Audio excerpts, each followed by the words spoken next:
ఓం నమో భగవతే వాసుదేవాయ. ఓం నమో భగవతే వాసుదేవాయ. ఓం నమో భగవతే వాసుదేవాయ.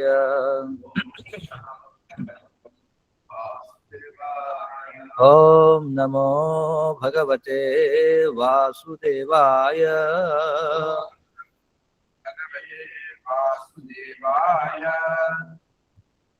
శ్రీమద్ భాగవతం 3వ స్కందం 31వ అధ్యాయం 47వ శ్లోకం. పదపాఠం చూద్దాం. తస్మాత్ న కార్యః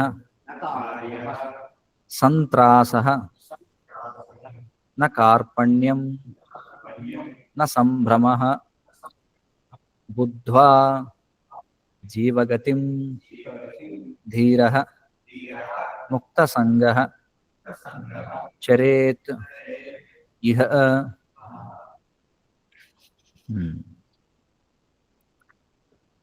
తస్మాన్న కార్యః సంత్రాసో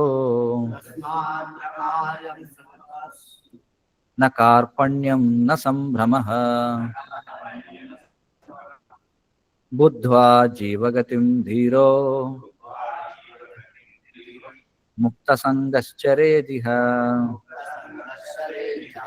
తస్మాన్న కార్యః సంత్రాసో న కార్పణ్యం న సంభ్రమః బుద్ధ్వా జీవగతిం ధీరో ముక్తసంగశ్చరేదిహ. తస్మాన్న కార్యః సంత్రాసో న కార్పణ్యం న సంభ్రమః బుద్ధ్వా జీవగతిం ధీరో ముక్తసంగశ్చరేదిహ.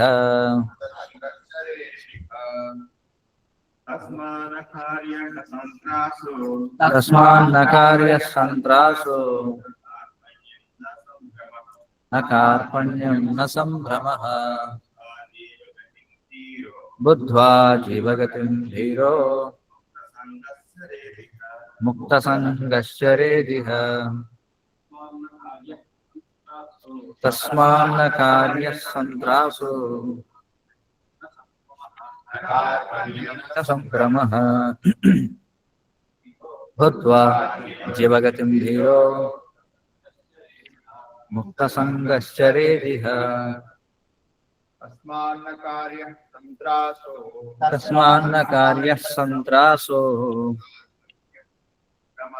న కార్పణ్యం న సంభ్రమః బుద్ధ్వా జీవగతిం ధీరో ముక్తసంగశ్చరేదిహ. ఆన్లైన్లో ఎవరైనా చదువుతారా?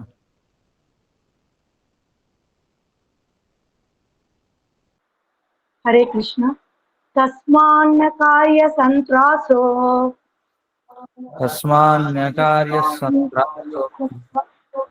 న కార్పణ్యం న సంభ్రమః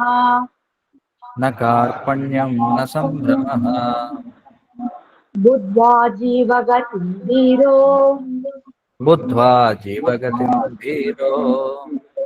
ముక్తసంగశ్చరేదిహ.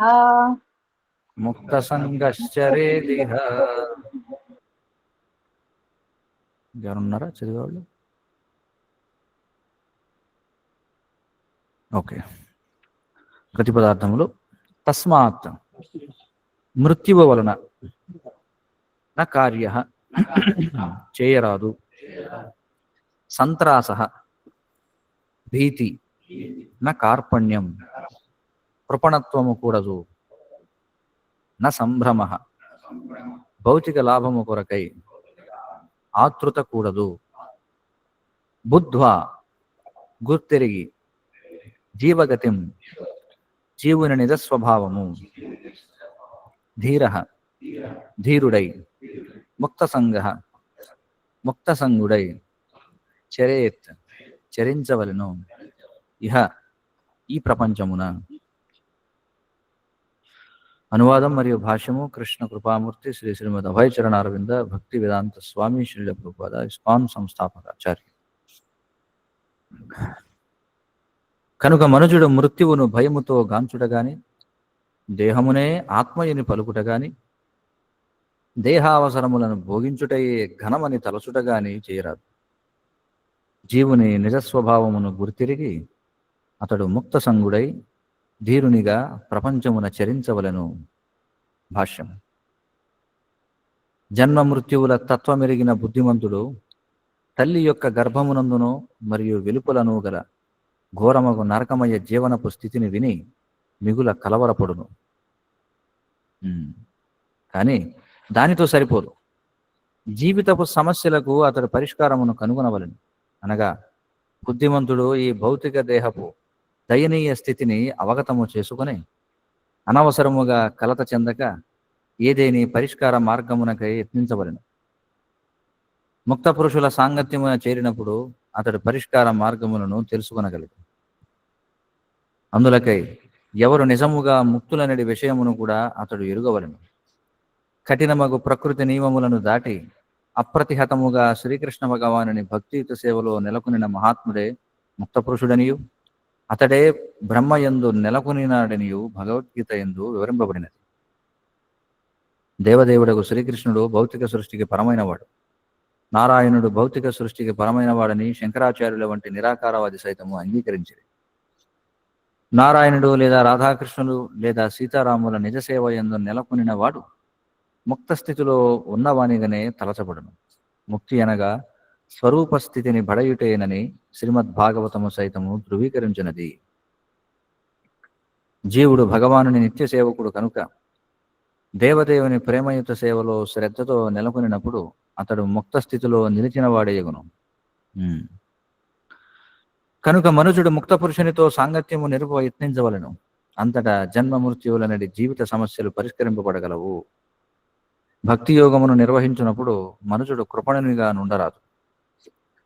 ప్రపంచమును త్యజించి తినని అతడు అనవసరముగా వైరాగ్యమును ప్రదర్శించనవసరం లేదు. నిజమునకు త్యాగమునున్నది సాధ్యమే కాదు. ఉదాహరణకు, ఎవరైనా విలాసవంతముగు భవనమును త్యజించి అరణ్యమునకు పోయినచో అదియును త్యాగము కానిరదు. ఎలైనా విలాసవంతముగు భవనము మరియు అరణ్యము రెండును భగవదాస్తియే. ఒక సంపత్తిని విడిచి వేరొక సంపత్తిని చేపట్టినప్పుడు అతడు త్యాగము చేసినట్లు కానే కాదు. నిజమునకు భవంతికి గాని లేదా అరణ్యమునకు గాని అతడు ఏనాడునూ యజమాని కాడు. ప్రకృతిపై ఆధిపత్యము వహింపగలనడి మిథ్యా అవగాహనను త్యజించుటయే నిజమైన త్యాగము, వైరాగ్యం. అటువంటి మిథ్యాభావనను త్యజించి నేను కూడా భగవంతుడను అనేది ఆలోచనను వదిలిపెట్టినప్పుడు అది వాస్తవమగు త్యాగమనబడును. లేనిచో త్యాగమును దానికి అర్థమే లేదు. కృష్ణ సేవకు వినియోగింపగలిగిన దానిని త్యజించి దానిని తత్ప్రయోజనార్థమై వాడనిచో కృష్ణ సేవకు వినియోగింపగలిగిన దానిని త్యజించి దానిని తత్ప్రయోజనార్థమై వాడనిచో అది పలుకు వైరాగ్యమే అని రూపగోస్వామి ఉపదేశించారు. అనగా మిథ్యాపూర్వకమగు త్యాగం. సమస్తము భగవానునికే చెందినట్టిది. కనుకనే ప్రతి దానిని అతని సేవ యందే వినియోగింపవలను. దేనిని కూడా మన ఇంద్రియ భోగార్థమై వినియోగింపరాదు. అదే నిజమైన త్యాగము. దేహావసరములను కూడా అనవసరముగా మనుషుడు పెంచుకునరాదు. స్వీయ ప్రయాస లేకుండా శ్రీకృష్ణుడు వసగిన దానితోనే సంతృష్టి చెందుచు సమయమునంతటిని కృష్ణ భక్తిని చేయుటకే మనము వినియోగింపవలను. జనన మరణ సమస్యకు అదే పరిష్కారము. ఓం అజ్ఞానతిమిరాంధస్య జ్ఞానాంజనశలాకయా చక్షురున్మీలితం ఏన తస్మై శ్రీ గురవే నమః. నమ ఓం విష్ణుపాదాయ కృష్ణ ప్రేష్ఠాయ భూతలే శ్రీమతే భక్తి వికాస స్వామినితి నామిని. నమ ఓం విష్ణుపాదాయ కృష్ణ ప్రేష్ఠాయ భూతలే శ్రీమతే భక్తి వేదాంత స్వామినితి నామిని. నమస్తే సారస్వతే దేవే గౌరవాణి ప్రచారిణే నిర్విశేష శూన్యవాది పాశ్చాత్య దేశతారి. జయ శ్రీకృష్ణ చైతన్య ప్రభు నిత్యానంద శ్రీ అద్వైత గదాధర శ్రీవాసాది గౌరభక్త. హరే కృష్ణ కృష్ణ కృష్ణ హరే హరే, హరే రామ రామ రామ హరే హరే. హరే కృష్ణ. ఈ శ్లోకానికి ఇచ్చినటువంటి భాష్యంలో శ్రీల ప్రభుపాదులు వారు చివరిలో చెప్పినటువంటి మాటలు మనం చూస్తే, చివరి ఖండిక, చివరి 2 పంక్తులు, దేహావసరములను కూడా అనవసరముగా మనుజుడు పెంచుకొనరాదు. స్వీయ ప్రయాస లేకుండా శ్రీకృష్ణుడు వసగిన దానితోనే సంతుష్టి చెందుచు సమయమునంతటిని కృష్ణ భక్తిని చేయుటకే మనము వినియోగించవలెను. జనన మరణ సమస్యకు అదే పరిష్కారము. శ్రీల ప్రభుపాదులు వారు ఈ అంతర్జాతీయ కృష్ణ చైతన్య సంఘాన్ని స్థాపించినది ఈ విషయంలో అందరికీ శిక్షణ ఇవ్వడం కోసం. ఏ విషయంలో? శ్రీకృష్ణుడు వసగిన దానితోనే సంతుష్టి చెందుచు సమయమునంతటిని కృష్ణ భక్తిని చేయుటకే మనము వినియోగింపవలెను. ఇదే జనన మరణ సమస్యకు పరిష్కారము అని చెప్పుకుంటున్నారు. ఏ విధంగా? ఇప్పుడు ఆధునిక సమాజంలో మనం చూస్తే మనిషి సాంకేతిక పరిజ్ఞానం పేరుతో దేహ సౌఖ్యాలను పెంపొందించుకోవడం కోసం ప్రయత్నం చేస్తున్నాడు. మనిషి యొక్క కనీసమైనటువంటి అవసరాలు ఏమిటి అంటే ఆహార, నిద్ర, భయమైదునాలు. మరి మనిషికి అంటే ఈ దేహదారులైనటువంటి జీవులకు తమ యొక్క కనీస అవసరములను తీర్చుకోవడం కోసం, అంటే ఈ ఆహార, నిద్ర, భయమైదునాలను పొందడం కోసం ఏవైతే అవసరమో అవి ఇప్పటికే భగవంతుడు మనకి ఇచ్చి ఉన్నాడు. అవి సమృద్ధిగా ఉన్నాయి మనకి భగవంతుడు ఇచ్చినటువంటి సృష్టిలో. కానీ మనిషి సరైనటువంటి విద్య లేకపోవడం వల్ల సాంకేతిక పరిజ్ఞానం పేరుతో ఇంకా జీవనావసరాలను పెంచుకుంటున్నాడు. వాస్తవానికి ఆహార, నిద్ర, భయమైదునాలు మాత్రమే నిత్యమైనటువంటి అవసరాలు. అవి కూడా ఎవరైతే ఆధ్యాత్మికంగా పురోగమించాలనుకున్న వారికి మొదటి 2, తర్వాత 2 కూడా అవసరం లేదు. అంటే భయమైదునాలు అవసరం లేదు. అతను భగవంతుని శరణ పొందిన వాడికి ఆహార, నిద్ర అనేవి అవసరం అంతే. అదే ఎవరైనా ప్రవృత్తి మార్గంలో ఉండేటువంటి వారికి అయితే ఆహార, నిద్ర, భయమైదునాలు అనేటువంటి అవసరం. మరి భయము అంటే ఏమిటి? రక్షణ. మరి మనల్ని మనం ఏ విధంగా రక్షించుకోగలం అంటే ఒక గృహం కావాలి మనకి కదా. గృహం ఎవరికి అవసరం? అందుకే అంటే ఎవరైతే మైథునం చేయాలనుకున్న వారికి గృహం అవసరం. ఎందుకని అంటే మరి వైదిక సమాజంలో మైథునం అనేది కేవలం వివాహ సంబంధంలో మాత్రమే అది అంగీకరింపబడింది. అంటే ధర్మబద్ధమైనటువంటి భార్యతో మాత్రమే అది అంగీకరింపబడింది. అన్యథా అందులో పాల్గొన్నట్లయితే అది అక్రమ మైథునంగా, అది చాలా తీవ్రమైనటువంటి పాపకార్యంగా చెప్పబడుతుంది. అందుకే గృహము దేనికి కావాలి అంటే గృహిణి కలిగినటువంటి వారికి గృహం అవసరం. గృహము అంటే ఏమిటి అర్థం ఏమంటే గృహిణి ఉండే ప్రదేశాన్ని గృహము అని అంటారు. కాబట్టి గృహిణి లేని వాడికి గృహం అవసరం లేదు. ఎవరైతే నా యొక్క జీవితం కేవలం ఆత్మసాక్షాత్కారంలో పురోగమించడానికి ఉంది అని అనుకుంటారో దాని అర్థం వారికి గృహంతో అవసరం లేదు. మరి గృహం లేనివాడు అంటే వాడికి మైథునం అవసరం లేదు కాబట్టి గృహం అవసరం లేదు. అందుచేత ఆహార, నిద్ర అనేటువంటివి అవసరం ఈ శరీరానికి. అయితే వీలైనంత వరకు వాటిని కూడా తగ్గించుకోవడానికి ప్రయత్నించాలి. అందుకే గోస్వాములు మనం చూసినట్లయితే నిద్రాహార విహారకాది విజితవు అని చెప్పన్నారు. నిద్ర, ఆహార, విహారకాది విజితవు అంటే వాటిని జయించారట వాళ్ళు. ఏవిటిని? నిద్ర, ఆహార, విహారములు అనేటువంటి వాటి. కానీ మనం భౌతిక శరీరాన్ని కలిగి ఉన్నాం కాబట్టి మనకి కనీసం నిద్ర, ఆహార, విహారములు అనేటువంటి అవసరం ఉంది. కానీ అవి కూడా ఏవైతే భగవంతుడు మనకి ఇప్పటికే సృష్టించినటువంటివి ఏవైతే ఉన్నాయో వాటి చేత మనం సంతృప్తి చెందినట్లయితే మనం చాలా చాలా సమయాన్ని ఆదా చేసుకోవచ్చు అనమాట. మన జీవన అవసరాలను సరే ప్రతి మనిషికి కూడా ఆహారం అనేది అవసరం. అందుకే మీరు చూస్తే తపస్సులైనటువంటి వాళ్ళు, యోగులైనటువంటి వాళ్ళు మరి పూర్వం యోగులైనటువంటి వారు ఎక్కడికి వెళ్ళేవారు? వారు అరణ్యాలకు వెళ్ళేవారు. మీరు భాగవతం కనుక చూసినట్లయితే, పురాణాలను మీరు చూసినట్లయితే పూర్వం తపస్సు చేసుకోవాలి అనుకున్న వాళ్ళందరూ కూడా అరణ్యాలకు వెళ్ళేవారు అనమాట. పంచాశోర్ధ్వం వనం వ్రజేత్ అని చెప్పన్నారు. వనాలకు వెళ్ళేవారు.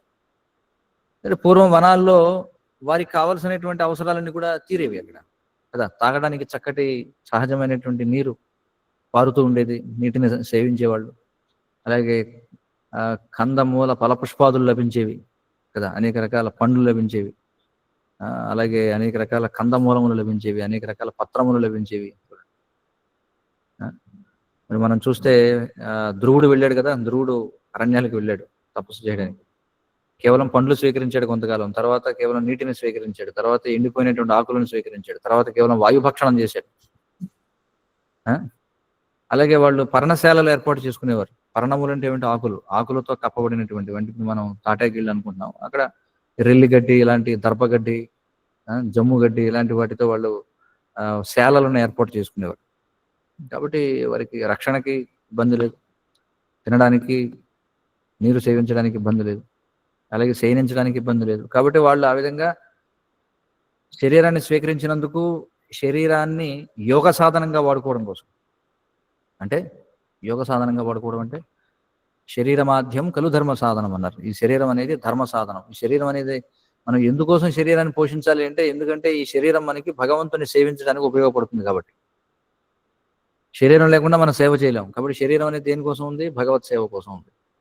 అంబరీష్ మహారాజ్ చెప్పినట్లుగా సవై మనః కృష్ణ పదారవిందయోహో, మనసుని ఏం చేయాలి? శ్రీకృష్ణుని యొక్క పాదపద్మముల చెంత నెలకొల్పాలి. వాచాంసి వైకుంఠ గుణానువర్ణనే, మన యొక్క వాక్కు అనేది దేనికోసం ఇవ్వబడింది? భగవంతుని యొక్క వైభవాలను కీర్తించడం కోసం, అంతేగాని ఇతరుల యొక్క దోషాల గురించి చర్చించుకోవడం కోసం కాదు. దానిని ఏమంటారు? ఇతరుల యొక్క దోషాల గురించి చర్చిస్తే దాన్ని ప్రజల్పము అని చెప్పంటారు. కానీ భగవంతుడు మనకి ఇచ్చింది దేనికోసం? జిహ్వను కీర్తన చేయడం కోసం ఇచ్చాడు. కానీ దురదృష్టవశాత్తు మనం ఏం చేస్తాం? ఎవరైతే ప్రాకృత భక్తులు అనబడేవాళ్ళు ఎవరైతే ఉంటారు, ప్రాకృత భక్తులు అంటే నియోఫైట్ డివోటీస్ అని, వాళ్ళు ఏం చేస్తారంటే వారికి భగవంతుడు ఇచ్చినటువంటి నాలుగు ఏదైతే ఉందో దాన్ని భగవంతుని కీర్తించడానికి వదిలిపెట్టి ఇతరుల యొక్క దోషాల గురించి చర్చించుకోవడానికి వాడుతుంటారు అనమాట. ఇది ఒక దురదృష్టకరమైనటువంటి విషయం. కాబట్టి మనం ప్రజల్ప చేయకూడదు అనమాట. కాబట్టి ఈ విధంగా అనేకమైనటువంటి మనకి ఇంద్రియాలన్నీ కూడా దేనికోసం ఉన్నాయంటే భగవంతుని యొక్క సేవ చేయడం కోసం ఉన్నాయి. అందుకోసం ఈ శరీరం అనేది భగవంతుడి సేవ చేయడం కోసం ఉంది. కాబట్టి ఏం చేయాలి? ఈ శరీరాన్ని మనం చక్కగా రక్షించుకోవాలి. ఇది శాస్త్రాలు చెప్పి. సరే, మరి ఇప్పుడు మనం చర్చించిన విధంగా ఆ స్థాయిలో ఇప్పుడు అరణ్యాలకు వెళ్ళగలిగిన వాళ్ళు ఎవరున్నారు చెప్పండి? ఆ స్థాయిలో అరణ్యాలకు వెళ్ళగలిగిన వాళ్ళు ఎవరున్నారా? లేదు, సాధ్యం కాదనమాట. ఎందుకంటే మనం కలియుగంలో ఉన్నాం. కలియుగంలో మన యొక్క శరీరాలకు అంత శక్తి లేదనమాట. ఎవరు కూడా తపస్సు స్వీకరించలేరు. పంచాశోర్ధ్వం మనం రచయిత అంటే కనీసం వానప్రస్థం స్వీకరించిన తర్వాత మినిమంలో మినిమం, తక్కువలో తక్కువ కనీసం ఫ్యాన్ అన్నా ఉండాలి. అర్థమవుతుంది కదా? తక్కువలో తక్కువ ఫ్యాన్ ఉండాలి, తక్కువలో తక్కువ మంచం ఉండాలి, తక్కువలో తక్కువ కనీసం కీప్యాడ్ మొబైల్ అన్నా ఉండాలి. మానవ జీవితం అనేది చాలా సంక్లిష్టం అయిపోయింది అనమాట. వాస్తవానికి శ్రీల ప్రభుపాదుల వారు మాయాపూర్ని ఒక వర్ణాశ్రమ నగరంగా తీర్చిదిద్దాలనుకున్నారు. అది ఆయన తన శిష్యులకు ఇచ్చినటువంటి ఆలోచన అనమాట. దాన్ని ఆ విధంగా వర్ణాశ్రమ క్షేత్రంగా, అంటే ఏ విధంగా అయితే బ్రాహ్మణులు, క్షత్రియులు, వైశ్యులు, శూద్రులు, ఆ విధంగా అది ఒక వర్ణాశ్రమ పట్టణంగా తీర్చిదిద్దాలనుకున్నారు.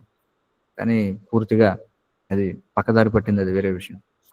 చాలా మంది మనం చూస్తుంటాం భక్తుల్లో కూడా, వాళ్ళు సరే ఇంకా నేను సరే ప్రభు మేము ఇంకా వానప్రస్థం తీసుకోవాలనుకుంటున్నాం, ఎక్కడికి వెళతారు అంటే మాయాపూర్ వెళ్తాం, బృందావనం వెళతాం అంటారు. కానీ దురదృష్టవశాత్తు అక్కడికి వెళ్ళి ఏం చేస్తారు? అక్కడ ఉన్నటువంటి మాయాపూర్ లేదా బృందావన ప్రాంతాలు మనం చూస్తే ఇప్పుడు అవి మహానగరాలు అయిపోయాయి. దాదాపుగా ఢిల్లీ బృందావనం కలిసిపోతుందా అన్నట్టుగా ఉందన్నమాట. అంటే ఏదో ఒక ఉద్దేశం మీద వచ్చి ఏదో ఒక దాంట్లో పడిపోవడం అనమాట. అదే జరిగేది. అందుకే శ్రీల ప్రభుపాదుల ద్వారా హెచ్చరిస్తారు, ఎవరైతే ఇంద్రియ నియంత్రణ లేనటువంటి వాళ్ళు ఈ విధమైనటువంటి ధామాలకు వెళ్ళకూడదు, వెళ్ళినా 3 రోజులకి మించి ఉండకూడదు అని చెప్పంటారు. ఎందుకంటే ఏమవుతుంది? ఫెమిలియారిటీ బ్రీడ్స్ కంటెంప్ట్ అంటారు. అంటే అతి చనువు అనర్థాలకు దారితీస్తుంది కదా. దూరంగా ఉన్నప్పుడు అన్నీ బాగానే ఉంటాయి. మనం ఏదైనా సరే వస్తువుని దూరంగా చూస్తే బాగుంటుంది. దూరపు కొండలు నునుపు అంటారు కదా. దూరంగా ఉన్న కొండలు చూడండి ఎలా ఉంటాయి, బాగా నున్నగా ఉంటాయి, అంత బాగుంటాయి. కానీ దగ్గరికి వెళ్ళి చూస్తేనే దాని మీద ఎన్ని ఎత్తుపల్లాలు ఉన్నాయి, ఎన్ని లోయలు ఉన్నాయి, ఎన్ని గుహలు ఉన్నాయి, ఎన్ని శిలలు ఉన్నాయి, అందులో ఎన్ని ప్రమాదకరమైనటువంటి జీవులు ఉన్నాయి, ఇవన్నీ కూడా అర్థమవుతున్నాయి. కాబట్టి దూరం నుండి మనం ఇక్కడి నుంచి బృందావనం వెళితే బాగుంటుంది, యాత్రకు వెళితే బాగుంటుంది, అవును బాగుంటుంది. ఎన్నాళ్ళు బాగుంటుందట అంటే 3 రోజులు బాగుంటుందట. అది కూడా శ్రవణం కీర్తనం చేస్తే. 3 రోజులు దాటిందంటే మనకి చనువు ఎక్కువైపోతుంది. అక్కడ ఉన్న వాళ్ళ పట్ల దోషాలు చూడడం మొదలు పెడతాం. అక్కడ ఉన్నటువంటి ప్రదేశాలలో దోషాలు చూడడం మొదలు పెడతాం. ఇవన్నీ కూడా మొదలవుతాయి కదా. మనం ఆచరణలో కూడా అదే చూస్తాం. మనం నూతనంగా మనం ప్రచారం చేసినప్పుడు అందరికీ కూడా ఓ ప్రభుజీ అసలు మీ అంత గొప్పవాళ్ళు ఎవరు లేరు. మీ దయ వల్లే మేము చాలా ఉన్నతమైనటువంటి స్థితిలో ఉన్నాం. అది ఇది అసలు మీ యొక్క మీ యొక్క ఆశీర్వాదం ఉంటే చాలు, మీ యొక్క దయ ఉంటే చాలు, మీ యొక్క కృప ఉంటే చాలు అని చెప్పి చాలా మంది అంటారు. కానీ ఓహో అంత బాగుంటుందా? ఓ అంత బాగుందా? సరే అయితే. సరే మాతో కలిసి వచ్చి జీవించండి అని చెప్పి అంటాం. వాళ్ళు కలిసి వచ్చి జీవిస్తారు కొంతకాలం పాటు. జీవించిన తర్వాత మీలో అనేకమైనటువంటి దోషాలు మాకు కనిపిస్తున్నాయి అని చెప్పి అంటారు. ఇంకా అందుకే కొన్ని విషయాలకు దూరంగా ఉండటం మంచిదన్నమాట. కాబట్టి ఏమిటంటే అతి చనువు అనేది అనర్థాలకే దారితీస్తుంది ఇప్పుడు. అందుకే ఏమంటారంటే మనం పూర్తిగా శరణాగతి పొందేటువంటి స్థితిలో ఉంటే తప్ప మనం ధామాలకి వెళ్ళకూడదు, లేదా భక్తుల సముదాయాల్లోకి వెళ్ళి ఉండకూడదు. లేకపోతే ఏమవుతుంది, ఆ విధంగా పరిపక్వత లేకుండా ప్రాకృత స్థితిలో వెళ్ళి మనం భక్తుల సముదాయాల్లో వాటిలో ఉన్నాం అనుకోండి, అక్కడికి వెళ్ళి మనం ఏం చేస్తాం, దోషాలనే ఎన్నుతూ ఉంటాం, ప్రజల్ప చేస్తూ ఉంటాం. ఈ ప్రజల్ప వల్ల ఏమవుతాయి, అపరాధం జరుగుతుంది. అపరాధం జరగడంతో ఏమవుతుందని హాతీ మాత అపరాధం అంటారు. అంటే మతపుటేనుగా అపరాధం అని చెప్పి అంటారు. దాన్ని ఏమిటది అంటే దూషించడం అనమాట. మొదటి అపరాధం ఏమిటి? దశ అపరాధాల్లో భగవంతుని నామం చేయటంలో తమ జీవితమును ధారపోసిన భక్తులను దూషించుట ప్రభుజీ. అది సంస్కృతంలో ఏమని చెప్పబడింది? అది గుర్తుందా ఎవరికైనా? సతాం నిందాం నామ్నః పరమమపరాధం వితనుతే యతః ఖ్యాతిం యాతం కథము సహతే తద్విగరహాం అని చెప్పారు. సతాం నిందాం నామ్నః. చూడండి, సతాం అంటే ఎవరు? సాధువులని. నిందాం అంటే నిందించడం. నామ్నః అంటే ఇటువంటి పేరుతో ఉన్నటువంటి. సతాం నిందాం నామ్నః పరమమపరాధం వితనుతే. అది పరమ అపరాధంగా చెప్పబడిందట. పరమమపరాధం వితనుతే అంటే చెప్పబడింది. యతః ఖ్యాతిం యాతం. ఎవరైతే ఖ్యాతిం అంటే భగవంతుని యొక్క దివ్యనామములను, భగవంతుని యొక్క నామ రూప గుణలీలల యొక్క వైభవాన్ని ప్రచారము చేయటంలో యతః ఖ్యాతిం యాతం కథము సహతే.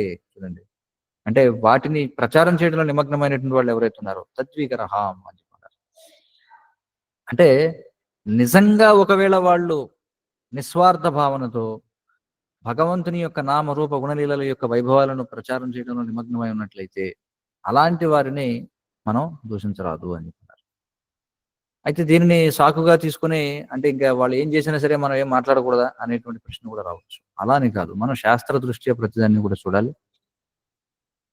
ఇంకా శాస్త్రాల్లో మనకి చెప్పబడింది ఏమనంటే, మనము ఇతరుల యొక్క దోషాలను ఎప్పుడు ఎన్నవచ్చు అంటే, ఒకటి వారిని సరిదిద్దే స్థితిలో మనం ఉంటే, రెండవది మనం దానికి పరిష్కారం చూపగలిగితే. రెండు చెప్పబడ్డాయి. అర్థమవుతుందా? ఇప్పుడు ఎక్కడైనా ఒక వ్యవస్థ అనేది నడుస్తూ ఉందనుకోండి, ఆ వ్యవస్థ నడుస్తూ ఉన్నప్పుడు ఆ వ్యవస్థలో అనేకమైనటువంటి లోపాలు ఉంటాయి. ఎందుకంటే అందరూ కూడా 4 లోపాలతో ఈ ప్రపంచంలోకి వచ్చాం కాబట్టి. ఏమిటా 4 లోపాలు? భ్రమ ప్రమాద విప్రలిప్స కరణాపాటవ అని చెప్పన్నారు. ఈ 4 లోపాలు అందరికీ ఉన్నాయి. ఏమిటివి? అసంపూర్ణమైనటువంటి ఇంద్రియాలు. అంటే ఇవి ఎలా ఒకదానికి వరుస ఉంది దీనికి. మొట్టమొదటిది ఏమిటి? అసంపూర్ణమైనటువంటి ఇంద్రియాలు. మన ఇంద్రియాలు అసంపూర్ణమైనటువంటివి.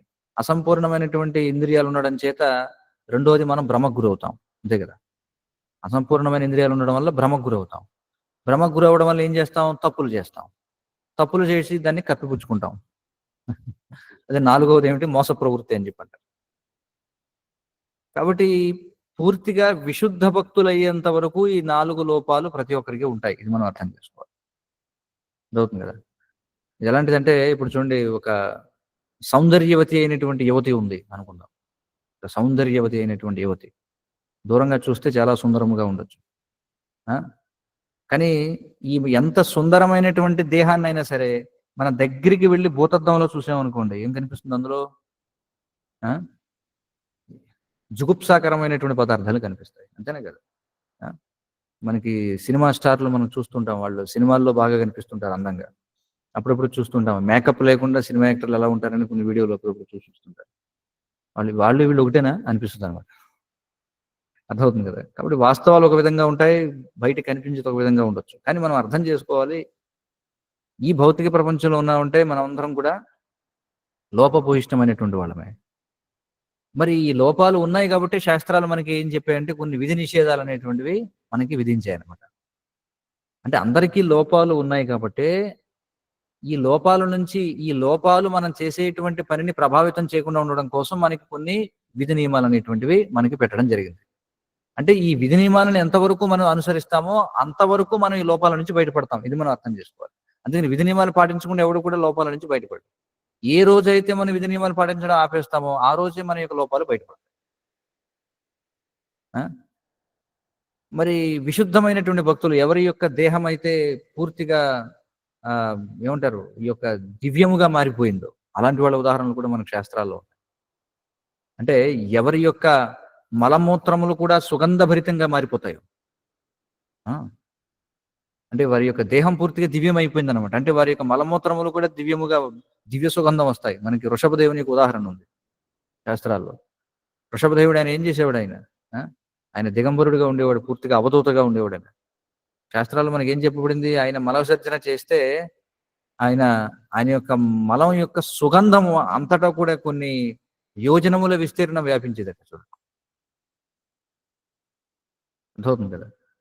కాబట్టి ఆ విధంగా పూర్తిగా దివ్యమైనటువంటి వాళ్ళు మనం చూడొచ్చు. మనకి నూరు దగ్గర వేచి పెట్టద్దు అట్లా.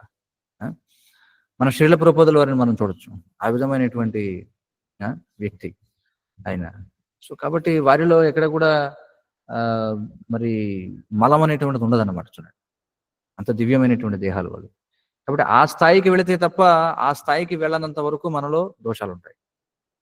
ఇంకా శ్రీల ప్రభుపాదుల వారు ఏం చెప్తారంటే, మరి ఎవరు గురువు యొక్క బాధ్యతను ఎవరు చేపట్టాలి? గురువు యొక్క హోదాను ఎవరు చేపట్టాలంటే విశుద్ధ భక్తులు మాత్రమే చేపట్టాలి.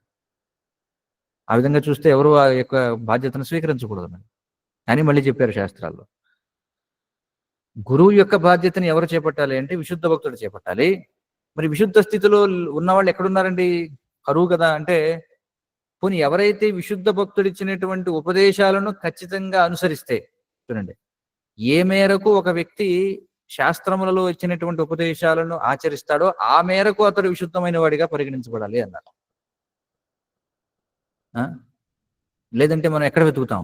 నాకు ఒక గురువు కావాలి అని చెప్పి లెన్స్ పట్టుకుని ఎవరి యొక్క మలమూత్రాలు కూడా సుగంధభరితంగా ఉంటాయో అలాంటి వారిని నేను గురువుగా స్వీకరిస్తాను అని చెప్పి మనం పట్టు తిరిగితే ఎవడు దొరుకుతాడు ఈ ప్రపంచంలో? చెప్పండి.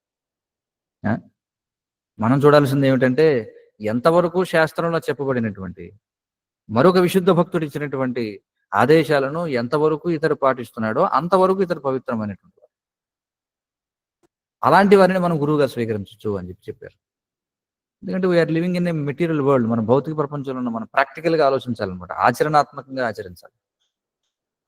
ఎందుకంటే కలేరు దోషనిదేహి రాజన్. చూడండి, కలేరు దోషనిదేహి రాజన్ అంటే ఏమిటి అర్థం? 12వ స్కందంలో సుఖదేవ గోస్వామి చెప్తారు, కలేరు దోషనిదేహి రాజన్ అంటే కలియుగము దోషముల పుట్ట అని చెప్పారు. చూడండి, అస్తి హేకో మహాన్ గుణ, ఒకే ఒక మహాగుణం ఉంది. ఏమిటది? కీర్తనాదేవ కృష్ణస్య ముక్త సంగ పరమురజేత్. కాబట్టి మనం కలియుగంలో మరి ఒకవేళ దోషాలనే చూడడం మొదలు పెడితే మనకి దోషాలు తప్ప ఇంకేం కనిపించవు అనమాట. అందుకే మనం ఏం చేయాలంటే ఆప్టమిస్టిక్ గా ఉండాలి. చూడండి, ఆప్టమిస్టిక్ గా ఉండడం అంటే ఆశావాద దృక్పథంతో ఉండాలి అనమాట. అంటే ముఖ్యంగా భక్తుడికి అభక్తుడికి మధ్య తేడా ఏమిటంటే అభక్తుడు కేవలం దోషాన్ని చూస్తాడు, కానీ భక్తుడు ముందు ఏం చూస్తాడు? ఏదైతే ఉపయోగపడేది ఏదైతుందో అది చూస్తాడు. ఇప్పుడు గులాబీ మొక్క దగ్గరికి వెళ్ళాం. గులాబీ మొక్క దగ్గరికి వెళితే ఒకడికి ముల్లే కనిపిస్తుంది, ఒకడికి పువ్వు కనిపిస్తుంది. కాబట్టి నువ్వు ముందు పువ్వును చూడు, తర్వాత ముళ్ళును చూడు. కానీ ప్రాకృత స్థాయిలో ఉన్నటువంటి వాడు నియోఫైట్ మెంటాలిటీ ఏంటంటే వాడు ఎప్పుడు ముల్లే చూస్తాడు. ఇదిగో దీనికి ముళ్ళు ఉంది, ఇది గీరుకుంటుంది. సరే, ముళ్ళు ఉంది, గీరుకుంటుంది, పువ్వు కూడా ఉంది కదా, ఆ పువ్వు కూడా చూడొచ్చు కదా, ఆ పువ్వుని కోసుకోవచ్చు కదా. నీకేదైతే ఆధ్యాత్మికంగా పురోగతి సాధించడానికి ఉపయోగపడుతుందో అదే తీసుకో. నువ్వు దోషాన్ని ఎందుకు చూస్తావు? దోషాలు కావాలంటే భౌతిక ప్రపంచంలో ఎన్నైనా దోషాలు చూడొచ్చు. అందుచేత మనం ఇది అర్థం చేసుకోవాలి. కాబట్టి ఇక్కడ ఏం చెప్తున్నారంటే మరి ప్రతిదీ కూడా దోషయుక్తమైనటువంటిది. ఆ? మనం ఇదంతా ఎందుకు చర్చిస్తున్నాం? మనం శ్రీల ప్రభుపాదుల చివరి పంక్తి దాని గురించి మనం చూస్తున్నాం. ఏమని చెప్పారు అందులో? ఆ? సరళమైనటువంటి ఇక్కడ చెప్తున్నారు, శ్రీకృష్ణుడు ఒసగిన దానితోనే సంతృష్టి చెందుచు సమయమునంతటిని కృష్ణ భక్తిని చేయుటకే మనము వినియోగించవలెను. స్వీయ ప్రయాస లేకుండా, చూడండి, స్వీయ ప్రయాస లేకుండా, అతిగా కష్టపడకుండా భగవంతుడు ఏదైతే మనకి ఇవ్వబడిందో దానితో సంతృప్తి చెందాలి అని చెప్పుకుంటారు. కాబట్టి ఈ భగవంతుడు మనకి ఈ భౌతిక ప్రపంచంలో మనకి కావలసినవన్నిటిని కూడా మనకి ఇచ్చాడు. సరే, ఇప్పుడు ఇదంతా బానే ఉంది. మరి పట్టణ జీవితంలో ఉన్నాం, మరి మనం ఎలా జీవించాలి? ఒకటి, మనకి ఒక విషయం అర్థమైంది. మనం ఎందుకని కృష్ణ చైతన్యాన్ని స్వీకరించాం? అసలు హరే కృష్ణ మహామంత్రాన్ని ఎందుకని చెప్పిస్తున్నాం మనం? ఏ అవగాహనతో చెప్పిస్తున్నాం మనం? కనీసమైనటువంటి అవగాహన ఏమిటి అందరికీ? కృష్ణుడు భగవంతుడు, మనం భగవంతుని యొక్క సేవకులం. కాబట్టి మనం భగవద్ధామాన్ని తిరిగి చేరుకోవాలి. అదే కదా మన యొక్క లక్ష్యం. దానికోసమే కదా హరే కృష్ణ మహామంత్రం ఇవన్నీ కూడా చెప్పిస్తున్నాం. సరే, మన లక్ష్యం చాలా స్పష్టంగా ఉంది. అంటే ఆ లక్ష్యం వైపు మనం ప్రయాణించాలి. ఆ లక్ష్యం వైపు ప్రయాణించడానికి మనకి ఇవ్వబడినటువంటి విధానం ఏమిటి? ఒకటి, పూర్తిగా ఇంకా ఆ విషయం అర్థమైన తర్వాత కేవలం అదే కార్యంలో ఉండడం అనేది అత్యంత శ్రేష్టమైనటువంటిది. దాన్నే సన్యాసము అని అంటాం. దానికోసం ప్రయత్నించడాన్ని వానప్రస్థము అని అంటాం. అంటే అంతిమంగా మనం ఆ దశను చేరుకోవాల్సిందే. అంటే ప్రస్తుతం మనం జీవితంలో ఏ దశలో ఉన్నా అంతిమంగా ఆ దశను మనం చేరుకోవాలి. అంతేనా కదా? ఈనాడు మన యొక్క అవస్థ ఎలాగైనా ఉండనివ్వండి, కానీ మనం ఎప్పటికైనా సరే ఆ అవస్థను చేరుకోవాలి. మన యొక్క లక్ష్యం. ఆ అవస్థలో ఉండగా మనం ఆ విధమైనటువంటి సరైనటువంటి చైతన్యంతో మనం ఏం చేయాలి? ఈ శరీరాన్ని మనం త్యజించాలి. అందుకే ఇక్కడ చూడండి, ఇక్కడ అనువాదంలో ఏం చెప్పారు ఇక్కడ? కనుక మనుషుడు మృత్యువును భయముతో గాంచుట గాని. కనుక అన్నారంటే మళ్ళీ పూర్వ శ్లోకానికి వెళ్ళాలి. పూర్వ శ్లోకంలో ఏం చెప్పారు చూడండి. కంటి నరము రోగగ్రస్తమైన కారణమున రంగును గాని రూపమును గాని చూచే శక్తిని కన్నులు కోల్పోయినప్పుడు చక్షురింద్రియము మృతప్రాయమును అంటారండి. కంటి నరం ఎప్పుడైతే రోగగ్రస్తం అవుతుందో అప్పుడు ఏమవుతుందంటే రంగుని చూడలేమంట, రూపాన్ని కానీ చూడలేమంట. అప్పుడు చక్షురింద్రియం అంటే కళ్ళు మృతప్రాయమగును, అంటే కళ్ళున్నా చనిపోయినట్టే, పనిచేయడం లేదనమాట. అప్పుడు నేత్రములకు దృష్టికి ద్రష్టయుకు జీవుడు సైతము దృశ్య శక్తిని కోల్పోవను. చూడండి, అప్పుడు నేత్రములకు దృష్టికి ద్రష్టయుగు జీవుడు అతడు కూడా ఏం చేస్తాడట? దృశ్య శక్తిని కోల్పోతాడు. అంటే కళ్ళు చూడలేవు, ఆ కళ్ళు కలిగినటువంటి జీవుడు కూడా ఏమి చూడలేదు. అదే విధముగా వస్తువులను అనుభూతమునర్చుకుని స్థానముకు దేహము తత్కార్యమునకు అయోగ్యమైనప్పుడు అది మృతబనబడును. చూడండి, వస్తువులను అనుభూతమునర్చుకొను స్థానముకు దేహము అన్నారు. అంటే వస్తువులను అనుభూతమునర్చుకొను స్థానము అంటే ఈ దేహం ద్వారానే మనం వస్తువులను అనుభూతి చెందుతున్నాం. అంటే ఏమిటి? శబ్ద స్పర్శ రూప రసగంధములను ఏ విధంగా మనం అనుభూతి చెందుతున్నాం అంటే ఇంద్రియాల ద్వారా, జ్ఞానేంద్రియాల ద్వారా, కర్మేంద్రియాల ద్వారా. మరి శరీరం అంటే ఏమిటి? ఇంద్రియ గ్రామం అని చెప్పున్నారు. అంటే ఇంద్రియాలు యొక్క గ్రామం అట ఈ శరీరం. ఇంద్రియ గ్రామమే ఈ శరీరం. ఆవలింత వచ్చినప్పుడు చేయి అడ్డు పెట్టుకోవాలి. సో కాబట్టి ఇది ఇంద్రియ గ్రామం అని చెప్పబడింది. మరి ఇంద్రియ గ్రామం ఎప్పుడైతే అయోగ్యం అవుతుందో, అంటే శబ్ద స్పర్శ రూప రసగంధములను పసిగట్టగలిగేటువంటి శక్తిని కోల్పోతుందో అప్పుడు ఇది ఏమవుతుంది? మృతమనబడును. దేహమునే ఆత్మగా కాంచుట ఆరంభించినప్పుడు అది జన్మమని పిలువబడును. చూడండి, అండ్ మళ్ళీ పుట్టడం అంటే ఏమిటట? ఇక్కడ చూడండి, మరణానికి జన్మకి ఒక నిర్వచనం చెప్పారు ఇక్కడ. మళ్ళీ జన్మ అంటే ఏమిటంటే దేహమునే ఆత్మగా గాంచుట ఆరంభించినప్పుడు.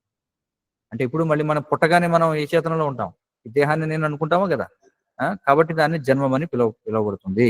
కనుక ఇక్కడే ఉన్నారు. కనుక మనిషి మృత్యువును భయముతో చూడడం గాని, దేహమునే ఆత్మ అయిన పలుకుట గాని, దేహావసరములను భోగించుటే ఘనమని తలుచుట గాని చేయరాదు.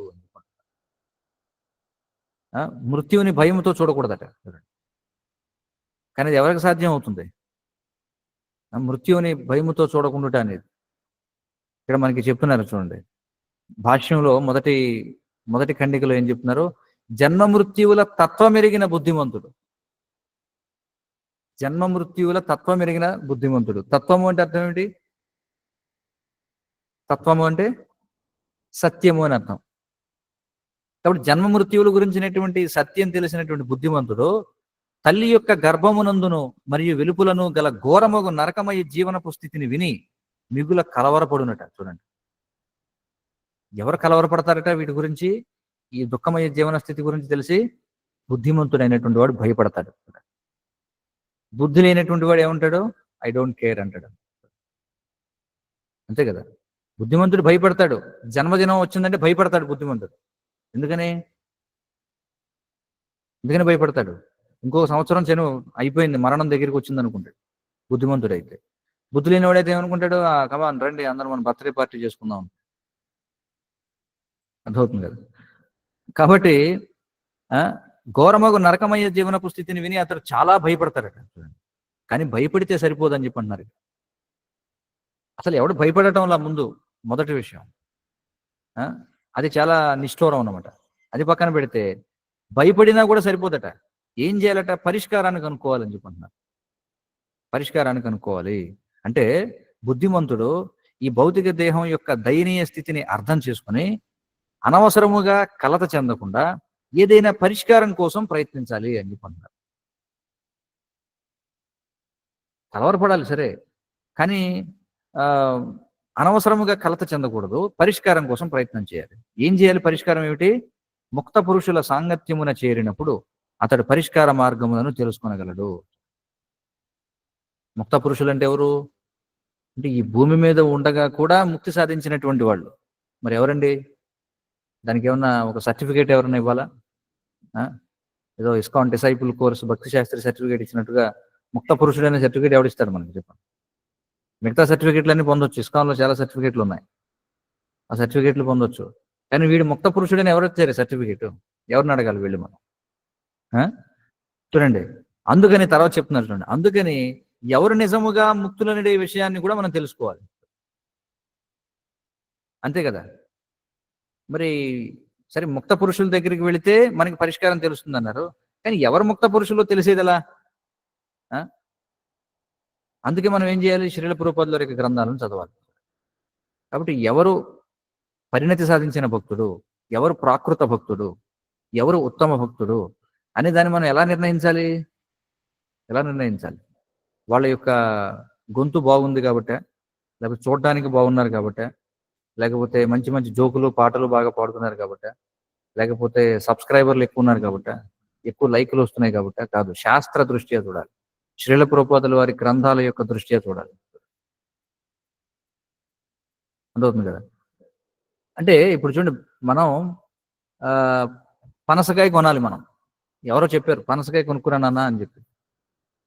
పనసకాయ కొనాలి అంటే అసలు పనసకాయ ఎలా ఉంటుందో తెలియాలి కదా వాడికి. తెలియాలా లేదా? అసలు పనసకాయ అనేది ఒక కాయ అని కూడా తెలియాలి కదా. అది కూడా తెలియకపోతే ఏమవుతుంది? ఫ్యాన్సీ షాప్కి వెళ్ళి ఎవడన్నా, ఏమండి మా నాన్నగారు పనసకాయ ఇమ్మన్నారండి అని అడిగాడు అనుకోండి ఎవడన్నా వెళ్ళి, వాడేం చేస్తాడు? ఓహో, వీడికి పనసకాయ అంటే ఏమిటో తెలియదు అనమాట. కానీ పనసకాయని కొందామని వచ్చాడు. వీడిని ఇప్పుడు మోసం చేసేది ఎలా అని ఆలోచిస్తాడు. అంతే కదా. ఈ మధ్య మనం చూస్తున్నాం ఏంటది, చేతులు ఎక్సర్సైజ్ కోసం ఒక బంతి లాంటిది పెట్టుకుని అందరూ నొక్కుతూ ఉంటారు ఎక్సర్సైజ్ కోసం. అలాంటి బంతి కూడా చేతిలో పెట్టి ఇదేనన్న పనసకాయ పట్టుకెళ్ళంటే. అంతే కదా. ఇప్పుడు ఒక వస్తువుని కొనాలంటే ఆ వస్తువు ఎలా ఉంటుందో తెలియాలి, అది ఎక్కడ కొనాలో తెలియాలి. ఈ రెండు విషయాలు తెలియకుండా వస్తువుని ఎలా కొంటాం మనం చెప్పండి? బంగారు బిస్కెట్లు కొనాలని బయలుదేరాడు ఎవడు, వెళ్ళి చాక్లెట్లు బిస్కెట్లు దగ్గరికి వెళ్ళి బిస్కెట్ అన్నారు కదా అని చెప్పి బంగారు బిస్కెట్ ఒకటి ఇవ్వండి అన్నాడు అనుకో, అర్థం పర్థం ఉండదు అందులో. కాబట్టి మనకి దాని గురించి తెలియాలి. కఠినమైనటువంటి ప్రకృతి నియమములను దాటి అప్రతిహతముగా శ్రీకృష్ణ భగవానుని భక్తియుత సేవలో నెలకొనిన మహాత్ముడే ముక్త పురుషుడనియు అతడే బ్రహ్మమందు నెలకొనిన వాడనియు భగవద్గీత ఎందు వివరింపబడినది. బ్రహ్మభూతాయ కల్పతే. ఏమిటా శ్లోకం?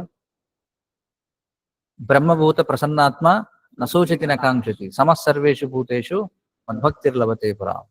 ఇంకొక శ్లోకం ఉంది, బ్రహ్మభూయాయ కల్పతే, 14వ అధ్యాయంలో. మహాత్మానస్తు మాం పార్థ దైవీం ప్రకృతి ఆశ్రిత. తర్వాత భజన్యనన్య మనసో జ్ఞాత్వా మాం శ్లోకం చూడండి, మనకి సమయానికి గుర్తురావు, కలియుగ బుర్రలు మనం అన్నీ. సరే, ఏమైనప్పటికీ ఇక్కడ ఏం చెప్తున్నారంటే భక్తియుత సేవలో చూడండి, అప్రతిహితముగా ప్రకృతి నియమములను దాటి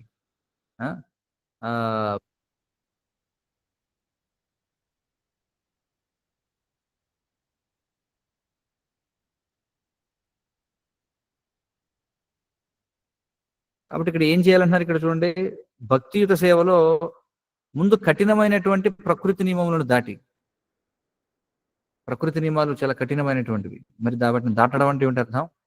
మాం చేయో వ్యభిచారేణ భక్తి యోగేన సేవతే సగుణాన్ సమతీతి అయితాన్ బ్రహ్మభూయాయ కల్పతే. 14వ అధ్యాయం 26వ శ్లోకం.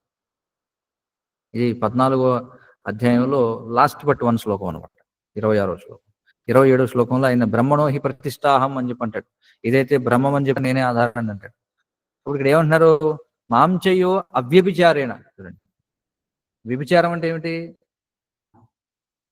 అనేక మంది స్వాములను కలిగి ఉంటే దాన్ని వ్యభిచారం అంటారు. ఒకడే స్వామి ఉండాలి, అంటే ఒకడే భర్త ఉండాలి, అవుతుంది కదా.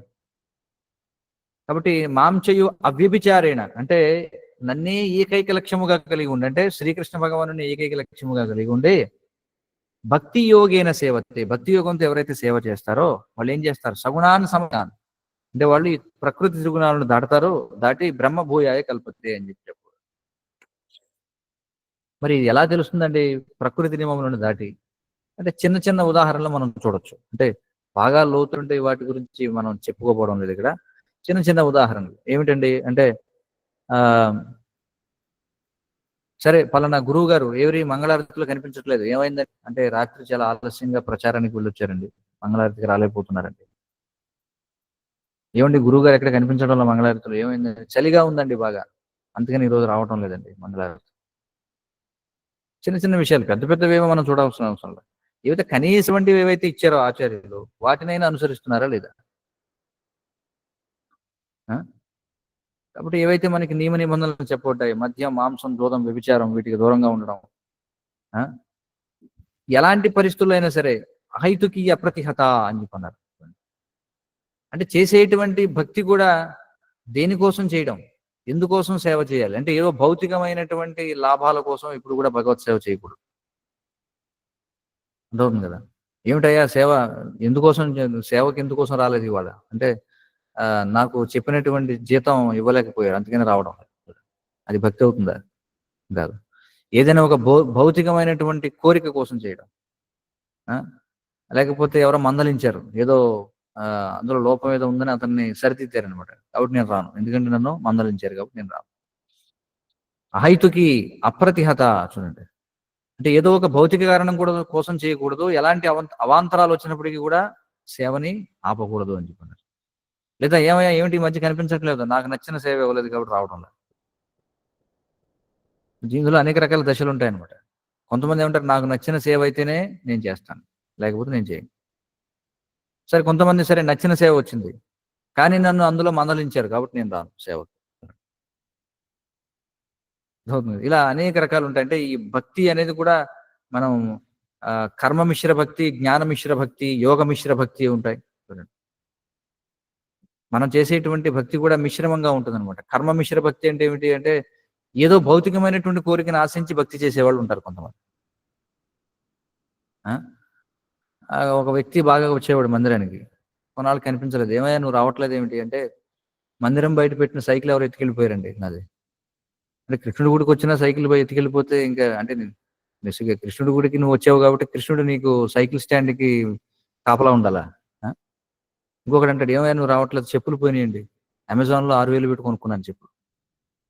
మన మందిరానికి వచ్చానండి, వచ్చిన తర్వాత బయటకు వచ్చి చూస్తే చెప్పులు లేవండి కాబట్టి నేను రావటం లేదండి. అదేమిటి అంటే కృష్ణ మందిరానికి వచ్చినా కూడా ఇక్కడ దొంగలు ఉంటారా? అంటే కృష్ణుడు ఏమన్నా నీ చెప్పులు కాపలా కాయాలా? జ్ఞాన మిశ్ర భక్తి కొంతమంది చేస్తుంటారు, యోగ మిశ్ర భక్తి కొంతమంది చేస్తుంటారు.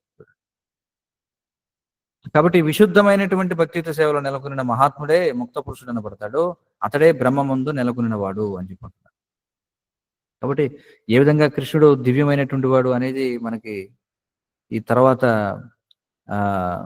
శ్లోకాల్లో చెప్పారనమాట. అంటే అతడు ఈ భౌతిక ప్రపంచంలో ఉన్నప్పటికీ కూడా ఎవరైతే రాధాకృష్ణులు లేదా సీతారాములు లేదా లక్ష్మీనారాయణుల యొక్క సేవలో నిమగ్నమై ఉంటాడో, అంటే ఏదైతే శాస్త్రాలు చెప్పబడినటువంటి విధి నియమాలను అనుసరించి తూచా తప్పకుండా అతడు సాధన చేస్తున్నాడో అలాంటి వాడిని ముక్త పురుషుడిగా పరిగణించాలని చెప్పుకుంటున్నారు. ఎందుకంటే మరి నిర్వచనం చెప్పాలి కదా ముక్త పురుషుడు అంటే ఎవరు, అందుకోసం ఇక్కడ చెప్తున్నారు అనమాట. అందుకని మనిషి ఏం చేయాలట ఇక్కడ చెప్తున్నారు, జీవుడు భగవానుని నిత్య సేవకుడు కనుక దేవదేవుని ప్రేమయుత సేవలో శ్రద్ధతో నెలకొన్నప్పుడు. మరి శ్రద్ధ అంటే ఏమిటండి? శ్రద్ధ అనే మాటను మనం విరివిగా వాడుతూ ఉంటాం. శ్రద్ధ అంటే ఏమిటి? శ్రద్ధా శబ్దే కుహే సుదృఢ నిశ్చయి. అంటే కృష్ణ భక్తి చేస్తే సర్వకర్మ కృత హోయా అని చెప్పున్నారు. అంటే ఈ కృష్ణ చైతన్యాన్ని స్వీకరిస్తే చాలు నా జీవన ప్రయోజనములన్నీ కూడా నెరవేరుతాయి అనేటువంటి విశ్వాసంతో ఎవరైతే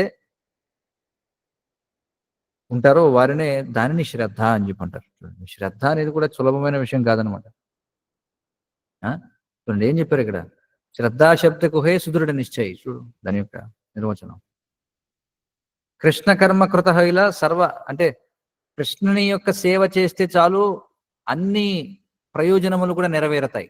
కానీ దీన్ని చాలా జాగ్రత్తగా అర్థం చేసుకోవాలి మళ్ళీ. అంటే దీన్ని తప్పుగా అర్థం చేసుకునే అవకాశాలు ఎక్కువ ఉంటాయి.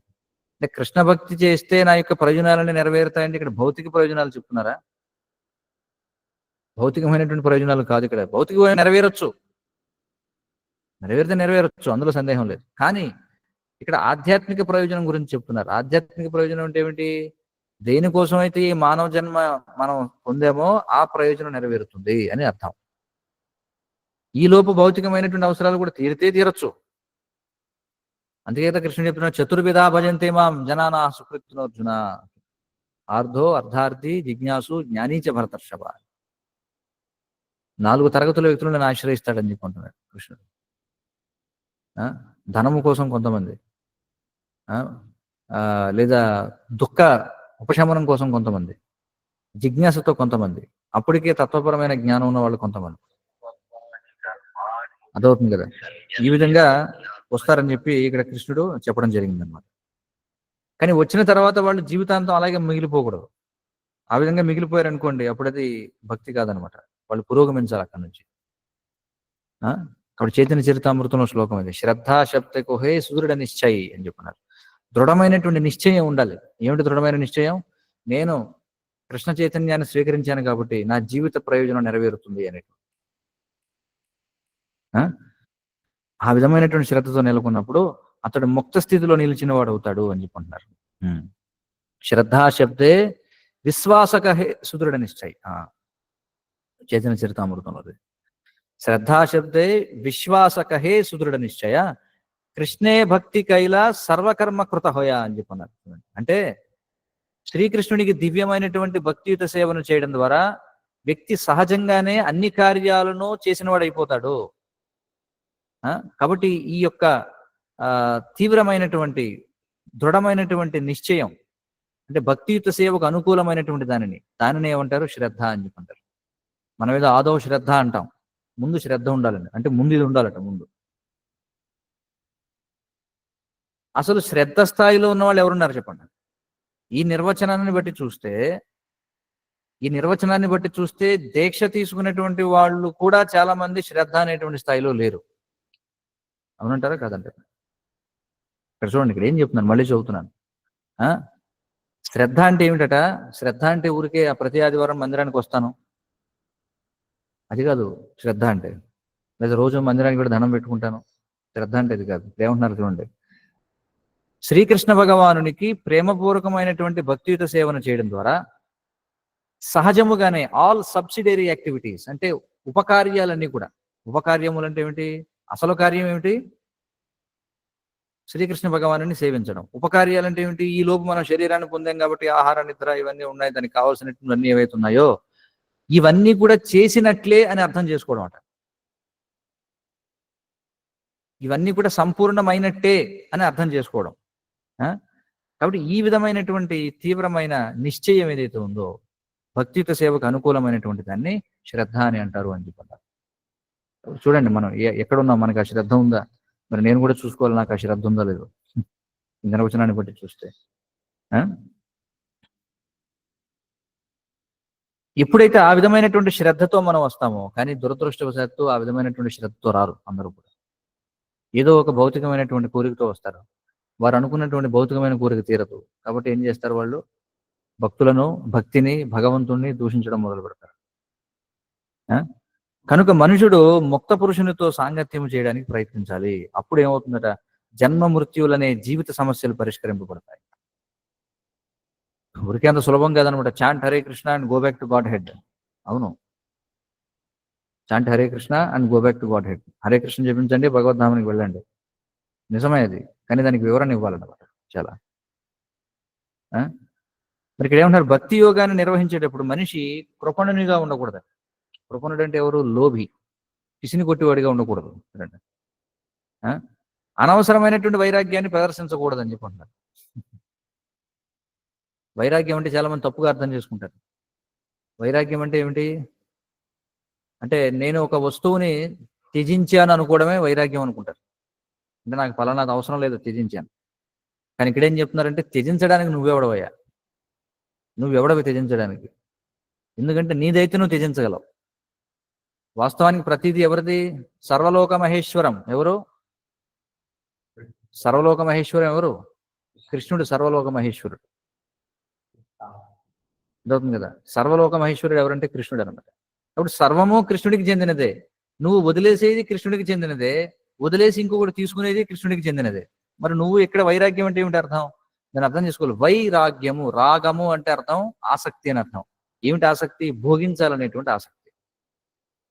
వై అంటే లేకపోవడం అని అర్థం. భోగించాలనేటువంటి ఆసక్తి లేకపోవడం అంటే, ఈ సృష్టిలో మనం ఏది తీసుకున్నా అది కృష్ణుడిదే. కానీ ఏది తీసుకున్నా దాన్ని ఏం చేయాలి? మనం భోగించాలనేటువంటి ఆసక్తితో కాకుండా భగవంతుడి యొక్క భోగమునకు దాన్ని సమర్పించాలనే ఆసక్తితో ఇవ్వాలి. దాన్ని వైరాగ్యం అని చెప్పారు. అందుకే ఇక్కడ కృష్ణుడు, ఇక్కడ ప్రభుపాదుల వారు చెప్తున్నారు. ఏమంటున్నారంటే, ఒక వ్యక్తి విలాసవంతమైన భవనాన్ని త్యజించాడట, అరణ్యానికి వెళ్ళాడట. బయట ప్రాకృతంగా జనం ఏమనుకుంటారు, అబ్బా అది ఎంత పెద్ద త్యాగి అండి అని. కానీ వాడు త్యాగి కాదు. ఎందుకంటే ఆ భవనము అరణ్యము రెండు కూడా భగవంతుడు ఆస్తే. ఒకటి వదిలేవు, ఒకటి తీసుకున్నావు. వదిలింది కృష్ణుడిదే, తీసుకున్నది కృష్ణుడిదే. కాబట్టి నువ్వు దేన్ని వదిలిపెట్టలేవు. నువ్వు చేయాల్సిందల్లా నీ యొక్క గుణానికి తగినట్టుగా నువ్వు భగవత్ సేవకు చేయడానికి నీకు ఏదైతే అవసరమో అది తీసుకో, అంతే. దాన్ని వైరాగ్యం అంటారు. ఒక సంపత్తిని విడిచి వేరొక సంపత్తిని చేపట్టినప్పుడు అతడు త్యాగం చేసినట్లు కానే కాదు. నిజమునకు భవంతికి గాని లేదా అరణ్యమునకు గాని అతడు ఏనాడు నువ్వు యజమాని కాడు. ప్రకృతిపై ఆధిపత్యము వహించాలనేటువంటి మిథ్యావగాహనను త్యజించుటే నిజమైన త్యాగము. కాబట్టి ఇంద్రియ భోగ ప్రవృత్తిని మనం విడిచిపెట్టాలి. అరణ్యానికి వెళ్ళినా ఇంద్రియ భోగ ప్రవృత్తి ఉండొచ్చు. అర్థమవుతుంది కదా? ఇంద్రియ భోగ ప్రవృత్తి అనేది, ఇంద్రియ భోగ ప్రవృత్తి లేనివాడు అతడు దేనినైనా భగవంత్ సేవ కోసం వాడవచ్చు. ఎందుకంటే అతడి దృష్టి ఎప్పుడు ఏంటి? ఏది నాది కాదు. అతడు విమానంలో తిరిగినా ఒకటే, సైకిల్ మీద తిరిగినా ఒకటే. ఎందుకంటే వాడికి తెలుసు, సైకిల్ మీద తిరిగినా విమానంలో వెళ్ళినా భగవత్ కార్యం కోసం వెళుతున్నాను. కానీ ప్రాపంచికంగా ఎలా చూస్తామంటే, ఒకవేళ మనం లౌకికంగా కూడా ఒకవేళ ఒక వ్యక్తి ఇంద్రియ భోగాన్ని విడిచి సాధారణమైనటువంటి జీవితాన్ని గడిపితే దాని వైరాగ్యం అని అంటాం లౌకిక పరిభాషలో. అది కూడా కొంతవరకు వైరాగ్యంగా వస్తుంది. కానీ నిజమైనటువంటి వైరాగ్యం ఏమిటి? సరే, నువ్వు ఒక వ్యక్తి విలాసవంతమైనటువంటి జీవితాన్ని విడిచిపెట్టి సాదాసీదా జీవనాన్ని స్వీకరించి భగవత్ సేవలో నిమగ్నం కాకపోతే దానివల్ల ప్రయోజనం లేదు. దానికంటే విలాసవంతమైనటువంటి జీవనాన్ని గడుపుతూ నువ్వు భగవత్ సేవలో నిమగ్నం అయితే అది వైరాగ్యం అవుతుంది. అంతేగాని నేను విలాసవంతమైనటువంటి జీవితాన్ని విడిచిపెట్టాను, నేను కేవలం ఏమంటారు ఆకులు మాత్రమే తిని బతుకుతున్నాను, సరే ఆకులు మాత్రమే తిని ఏం చేస్తున్నావా నువ్వు? ఊరికి నిద్రపోతున్నాను, దానివల్ల ఏం ప్రయోజనం లేదు. అర్థమవుతుంది కదా? అందుకే మనకి కలియుగంలో పూర్వయుగాల్లో ఉన్నటువంటి తపస్సులు మనకు ఉపదేశించాల. ఎందుకని నువ్వు ఆ తపస్సు చేసి నిద్రపోతావు తప్ప ఆ తపస్సు చేయలేవు. నువ్వు మొట్టమొదట చేసినా కూడా నిద్రపోతావు. కాబట్టి దాన్ని విడిచిపెట్టి నువ్వు ఎక్కడున్నావు అక్కడ స్థానే స్థితాం అని చెప్పన్నారు. నువ్వు ఎక్కడున్నావో అక్కడ ఉండి నీ చేతిలో ఏవైతే ఉన్నాయో దాన్ని భగవత్ సేవలు ఎలా వినియోగించాలో చూడు, అది శ్రేష్టం అని చెప్పన్నారు. అర్థమవుతుంది కదా? సో అది ఇక్కడ విషయం అనమాట. వైరాగ్యము అటువంటి మిథ్యాభావనను త్యజించి నేను కూడా భగవంతుడు అనే ఆలోచనను వదిలిపెట్టాలి. అది నిజమైనటువంటి త్యాగం అనబడుతుంది అని చెప్పుకుంటున్నారు. కాబట్టి ఇది చాలా చాలా ముఖ్యం. కానీ ఆధునిక జీవన విధానం మనం చూస్తే జీవనాన్ని చాలా సంక్లిష్టం చేసుకోవడం అనమాట ఆధునిక జీవన విధానం. భక్తుడైనటువంటి వాడు ఎలా? సరే, ఇప్పుడు ఆచరణలోకి వద్దాం. ఇప్పుడు మనం ఉన్న పరిస్థితుల్లో మనం వైరాగ్యాన్ని పెంపొందించుకోవాలి అంటే శ్రీకృష్ణుడు ఇచ్చిన దానితో సంతృప్తి చెందడం ఎలా? ఇక్కడ ఇది ఒక గొప్ప శాస్త్రం అన్నమాట. దీన్ని మనం అనేక గంటల పాటు చర్చించుకోవాలి. సరే, మన ఉదయాన్నే మనం నిద్రపోవాలి సరే, ఉదయాన్నే కాదు. ఉదయాన్నే నిద్రపోవడం అంటే వేరేగా అర్థం చేసుకోవద్దు. ఉదయాన్నే నిద్ర లేస్తాం మనం, రాత్రికి నిద్రకు ఉపక్రమిస్తాం. ఒక వ్యక్తి సరే నిద్రపోవడం అనేది ఉంది, సరైనటువంటి దేహ కష్టం ఉన్నప్పుడు వాడికి స్లీప్ వెల్ కర్లాన్ పరుపులు అవసరమా? స్లీప్ వెల్ అనే పరుపు ఉంది కదా, ఇంతలా ఉంటుంది. మొన్న ఎక్కడో గెస్ట్ హౌస్కి వెళ్తే ఇంతలా ఉంది పరుపు. బాగా దేహం కష్టపడినప్పుడు మనం అప్పుడప్పుడు చూస్తుంటాం, ఇటుకలు తయారు చేస్తాం కదా, బాగా ఇటుకలు తయారు చేసి వచ్చి లోపల చూస్తే బ్రహ్మచారాశ్రమంలో ఎక్కడోడు అక్కడే పడిపోయి ఉంటాడు ఇలా. అదే ఎందుకంటే ఇది బండరాయమే పడుకున్నా ఇటుకలు తయారు చేసేప్పుడు చూస్తుంటాం. ఆ పక్కన ఏదో గట్టు ఉంటుంది, ఆ గట్టు మీద పడుకుంటే ఆ గట్టు మీద అలాగే గొరకబెట్టి నిద్రపోతుంటారు. అంటే ఎవడైతే కృష్ణుడి కోసం కష్టించి పని చేస్తాడో వాడికి ఆ సమతలంగా కూడా ఉండాల్సిన అవసరం లేదు. ఎక్కడ పడుకున్నా మన భక్తులు చూడండి, ఎక్కడ కూర్చున్నా నిద్ర వచ్చేస్తుంటుంది చక్కగా కదా. బెంచి బెల్ల మీద కూర్చుని నిద్ర వస్తుంటుంది, ఎక్కడ నిలబడుకొని నిద్రపోతుంటారు మన వాళ్ళు చూడండి. చూడండి, అప్పుడే ఒక వ్యక్తి ఇప్పటికే సమాధి మగ్నుడై ఉన్నాడు. చూడండి, సమాధి యోగులకి ఎంతో కష్టం సమాధి సాధించడం. ఎంతో మంది శ్వాస మీద ధ్యాస పెట్టడం కోసం పిరమిడ్ కింద కూర్చొని ధ్యానం చేసి కష్టపడి నిద్రపోతుంటారు. మనకి చక్కగా భాగవతం అనే పేరు పూర్తి అవ్వకముందే నిద్ర వస్తుంది, ఆవలింతలు వస్తాయి. ఎంత అదృష్టవంతులు మనం చూడండి. సో కాబట్టి సరే, ఇప్పుడు ఒక భక్తుడైనటువంటి గృహస్థుడు ఉన్నాడు, అతడు ఆలోచించవచ్చు, దీనికి ఏం డబల్ కాట్ మంచాలు వాటితో అవసరమే ఉంది. ఇంట్లో నేల ఉంది కదా, నేల మీద చక్కగా చాప వేసుకోవచ్చు, అవసరమైన చిన్న బొంత వేసుకుని నిద్రపోవచ్చు. కాబట్టి కృష్ణ చైతన్యవంతుడైనటువంటి గృహస్థుడు కూడా చాలా సరళంగా జీవించవచ్చు అన్నమాట. మనం చూస్తుంటాం, ఒక్కొక్కరి ఇంటికి వెళితే ఒక గది నిండా మంచమే ఉంటుంది అనమాట, ఇంకేం చేయడానికి ఉండదు అక్కడ. అంటే ఆ గది, ఆ బెడ్రూమ్ అని పేరే పెట్టారు. ఏమిటంటే ఇంకా వాస్తవానికి పూర్వం చూస్తే ఎలా ఉండేదంటే ఈ విధంగా స్థిరంగా పడకలు వేసి ఉండేవి కదనమాట. అందుకే అందరూ కూడా ఈ ఈ యొక్క గ్రంథాన్ని చదవాలి, కృష్ణ చైతన్యంలో బ్రహ్మచర్యం అనేటువంటి గ్రంథం. ప్రతి ఒక్కరు కూడా మనం చూడండి, బ్రహ్మచారాశ్రమంలోకి వచ్చి చూశారనుకోండి, నిద్రపోయిన తర్వాత అది కంటికి కనపడకుండా దూరంగా పెట్టేస్తాం అంతే. అంతేగాని బ్రహ్మచారి జీవనంలో అంటే ఆశ్రమ జీవితంలో బెడ్రూమ్లు ఉండవు అనమాట. ఎప్పుడు అవసరం అయితే అప్పుడు చాపేసి పడుకోవడం, తర్వాత చుట్టూ పక్కన పెట్టుకోవడం అంతే. సరళంగా జీవించవచ్చు. అయితే ఉదయాన్నే పండ్లు తోముకోవాలి. పండ్లు తోముకోవడానికి ఆ దరిద్రపు ప్లాస్టిక్ బ్రష్లు నోట్లో పెట్టుకోవాల్సిన అవసరం లేదు, ఆ పేస్ట్లు అవసరం లేదు. చక్కగా ఇప్పటికీ కలియుగంలో ఎంత దరిద్రం అయినా కానీ ఇంకా మనకి వేప పొలాలు దొరుకుతున్నాయి, అనేక చెట్లు ఉన్నాయి. నల్లతుమ్మ చెట్లు ఉన్నాయి, గానుగ చెట్లు ఉన్నాయి, వేప చెట్లు ఉన్నాయి, మామిడి చెట్లు ఉన్నాయి, జామ పుల్లలు ఉన్నాయి, కంది పుల్లలు ఉన్నాయి, లేనివి ఉన్నాయి చెప్పండి. అనేక రకాల పుల్లలు ఉన్నాయి, వాటితో పళ్ళు తోముకోవచ్చు. బ్రష్ అవసరమే ఉంది.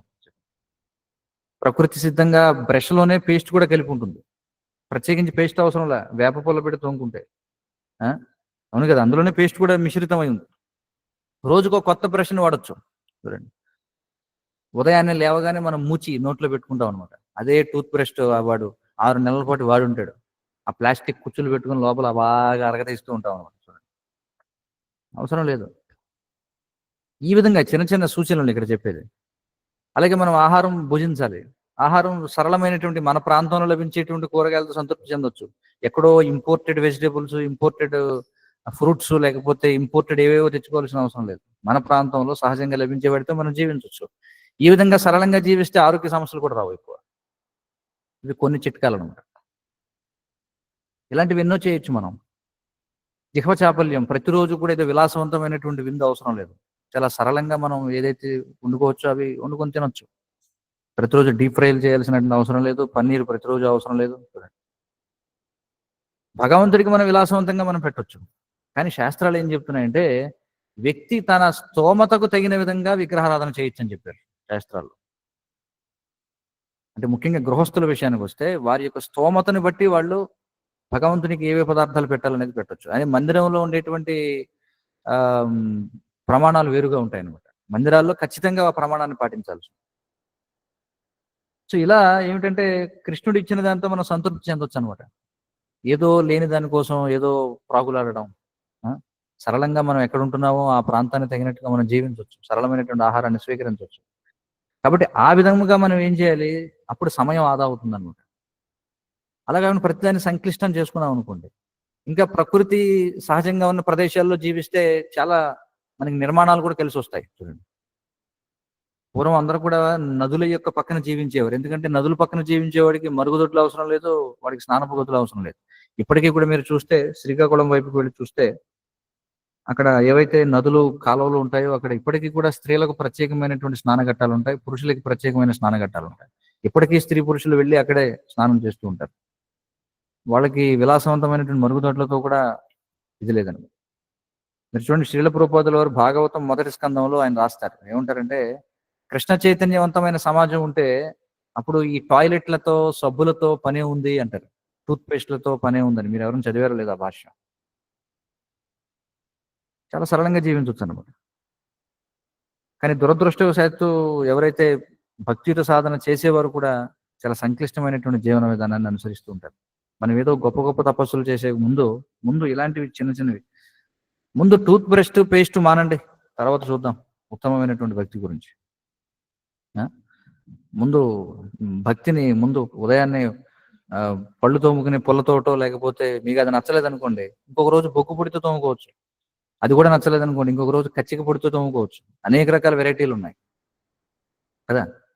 ముందు దానితో మొదలు పెట్టవచ్చు సరళ జీవనాన్ని. ఏదేదో మనం ఎక్కడికో వెళ్ళి ఏదో వ్యవసాయ క్షేత్రాల్లో చేరాలి, వర్ణాశ్రమ సమాజం, వాటి గురించి తర్వాత మాట్లాడదాం.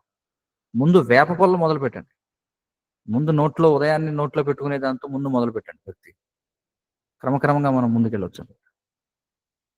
హరే కృష్ణ. ఏమైనా ప్రశ్నలు సూచనలు ఉంటే చెప్పండి.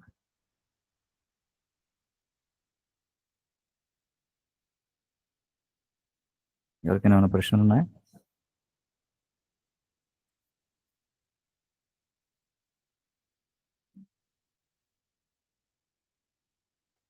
హరే కృష్ణ కృష్ణ కృష్ణ హరే హరే, హరే రామ రామ రామ హరే హరే.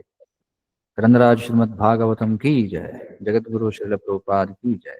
वाञ्छाकल्पतरुभ्यश्च कृपा सिन्धुभ्येव च पतितानां पावनेभ्यो वैष्णवेभ्यो नमो नमः.